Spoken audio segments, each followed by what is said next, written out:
बूढ़ी माँ का अमरूद।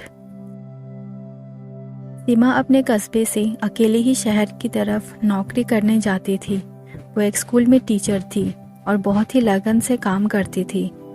वो कभी भी शहर के माहौल में नहीं रही थी। इस वजह से कभी कभी वो परेशान हो जाती थी।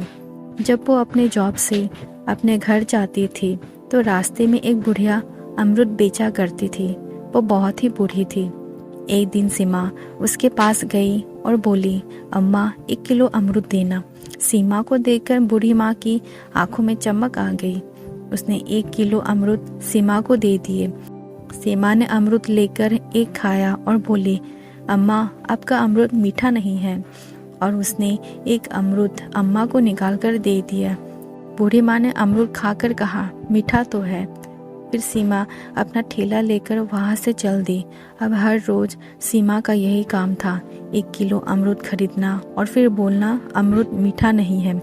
एक दिन सीमा के पिता भी उसके साथ आ रहे थे। उस दिन भी उसने ऐसा ही किया। सीमा के पापा ने बोला, अमरूद तो मीठा है, फिर भी तुम उस बुढ़िया को क्यों परेशान कर रही थी। इस पर सीमा ने कहा, बूढ़ी अम्मा बस अपना अमरूद बेचती है, वो खुद नहीं खाती है। जब मैं उनको ये बोलकर एक अमरूद देती हूँ कि अमरूद मीठा नहीं है, तो कम से कम इस बहाने ही वो एक अमरूद खाती तो है। सीमा के पापा बहुत खुश हुए और बोले, बेटा तुम तो बहुत ही अच्छा काम कर रही हो। बूढ़ी अम्मा के बगल में एक लड़का जूस बेचता था। एक दिन वो आया और बोला, अम्मा ये क्या, अब हर रोज एक अमरूद उस लड़की को फालतू में दे देती हो। इस पर अम्मा ने कहा, बेटा वो हर रोज मेरे अमरूद को बुरा बोलकर एक अमरूद मुझको दे देती है।